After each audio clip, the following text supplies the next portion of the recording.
क्या आप भी ये जानना चाहते हैं कि एक बुरी बहू की सच्चाई क्या होती है? तो चलिए मैं आपको बताती हूँ। अगर आप एक गृहिणी हैं तो बहुत अच्छे से समझ जाएंगी, हमारी आपकी खूब बनेगी। लेकिन अगर कोई पुरुष है तो मैं ये नहीं कहती कि ससुराल वाले बुरे होते हैं। मैं ये कहती हूँ कि एक गृहिणी को बस थोड़ा सा समझने की ज़रूरत है, क्योंकि शादी के बाद एक लड़की क्या क्या सेक्रीफाइस करती है ये केवल वही समझ सकती है जो इससे गुजर रही है या गुजर चुकी है। घर छोड़ना, आदतें बदलना, अपने सपनों को तो भूल ही जाना, सारी चीज़ों को एडजस्ट करना, यही एक ज़िंदगी हो जाती है।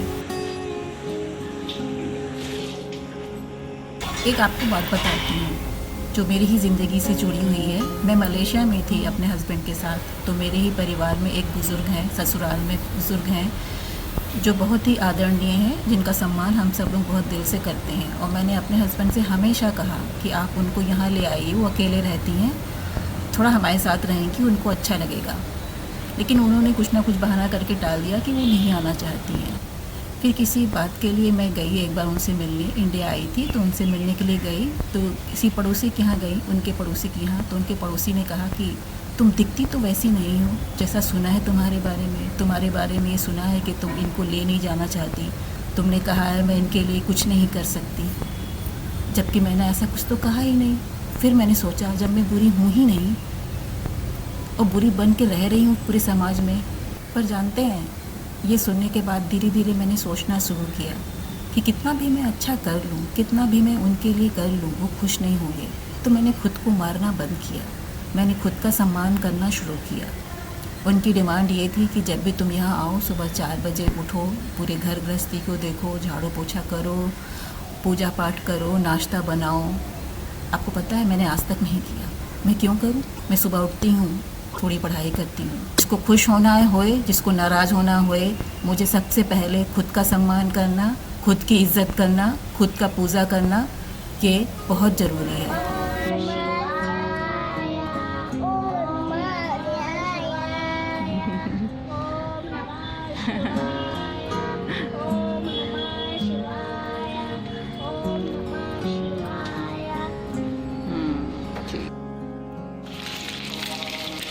मैं ये नहीं कहती झाड़ू पोछा करना, ये सब चीज़ें करना गलत है, ये हमारी ही जिम्मेदारी है। अगर हम घर में हैं तो सब कुछ करेंगे ही करेंगे, पर मैं अपने हिसाब से कर रही हूँ। यहाँ पे पोलियो ड्रॉप्स देने आए थे बच्चे को, तो ये बहुत अच्छा है कि घर घर आकर वो दे जाते हैं।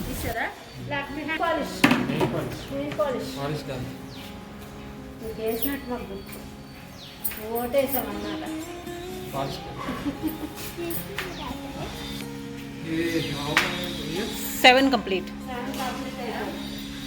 अच्छा वो दिस इज लास्ट ना 3 years 5 years 5 years अगेन ना। special program. Okay okay. This program special program. అది మళ్ళీ గవర్నమెంట్ పెట్టాం. जो मेरी तरह साधारण गृहिणियाँ हैं वो ये समझ सकती हैं। शादी के बाद हम आते हैं ससुराल में, सोचते हैं कि कितना सब कुछ अच्छा होगा, लेकिन ऐसा होता ही नहीं है। एक बार तो ऐसा हुआ कि मैं अपने मायके में बात कर रही थी अपनी बहन से, ससुराल में ही किसी ने कह दिया क्यों अपना वक्त बर्बाद करती हो। आप बताइए, हम वहाँ के लोगों की सेवा कर कर के घिस जाएं, लेकिन वहाँ के लोग हमारे मायके वालों को बोलते हैं भाई क्यों वक्त बर्बाद करती हो। तो हम बुरे ऐसे ही नहीं बने हैं, हमें बनाया गया है। हम पैर दबाने से थकते नहीं थे, लेकिन जब ये कह दिया गया पहले बर्तन करो फिर खाओ, क्या मतलब? हमारी ही इज्जत नहीं है, हमें तो अपनी इज्जत करनी पड़ेगी ना।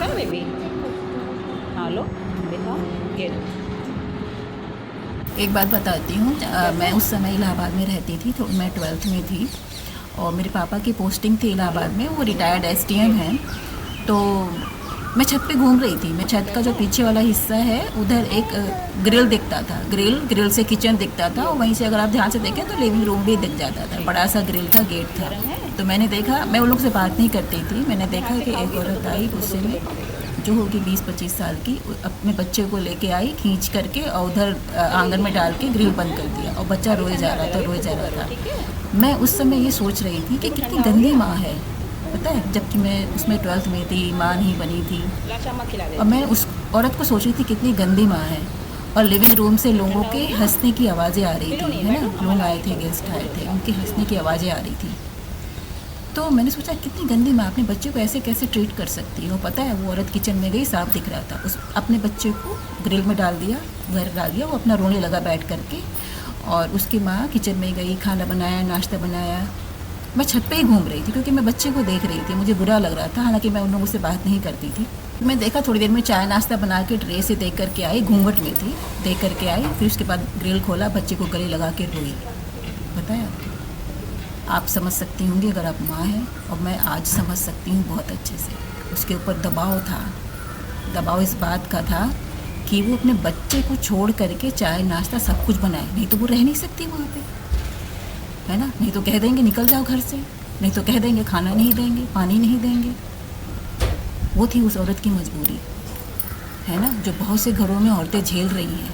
बहुत से घरों में औरतें इस सब चीज़ों को आज भी सह रही हैं ना। ये परिस्थिति मेरे सामने भी आती, पर मैंने नहीं आने दी। मैं सबसे पहले अपने आप को देखती हूँ, अपने बच्चों को देखती हूँ। जाहिर सी बात है, बच्चे सबसे पहले हैं।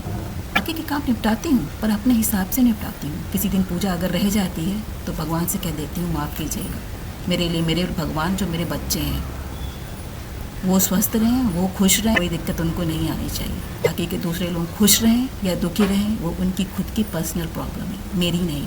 हम बहुओं की नहीं जिम्मेदारी है उनको खुश रखने की।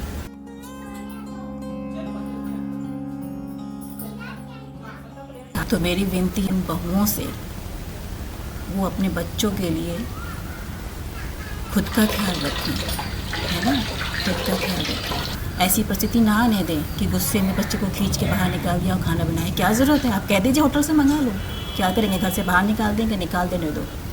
थोड़ी सी हिम्मत करो, कहाँ जाओगी, क्या करोगी। इसीलिए कहते हैं आज अपने अकाउंट में कुछ पैसे जमा करो, कल को निकाल देना तो थोड़ी देर के लिए कहीं बाहर रह लो। जवाब देना पड़ता है कभी।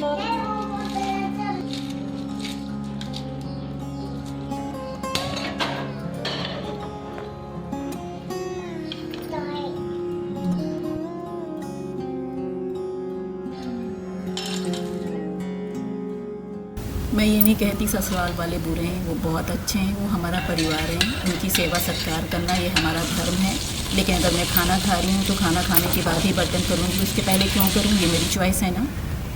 सुबह उठ करके मैं पढ़ना चाहती हूँ तो मैं पढ़ूँगी, योगा करूँगी, अपने बच्चों के लिए कुछ सोचना चाहती हूँ, थोड़ी देर बैठना चाहती हूँ तो बैठूँगी, झाड़ू पोछा मैं बाद में कर दूँगी। आपको क्या दिक्कत है, करूँगी ना मैं।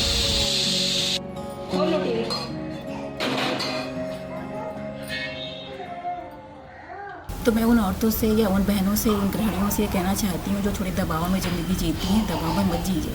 आँख बंद करके सोचिए आप क्या चाहती हैं। आप जो सोच चाहते हैं ना वो एकदम सही है, वही कीजिए। भले आपको लगे कि लोग क्या कहेंगे, अरे ये तो गलत है, अरे आज मैं खाना नहीं दूँगी उनको तो ये गलत हो जाएगा, मत दीजिए।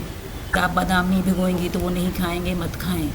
जिसको खाना वो भिगो ले, ठीक है। आपका जो मन करे वो करिए, क्योंकि अपने आत्मा की सुनना भी ना बहुत बड़ी पूजा है। कभी भी अपनी जो झल्लाहट है ना बच्चों पे मत निकालिएगा। और आपको एक बात बताऊं, मैं आज आराम से सबके बीच में बैठ के अपने मायको वालों से बात करती हूँ, है ना, कितना बड़ा अचीवमेंट।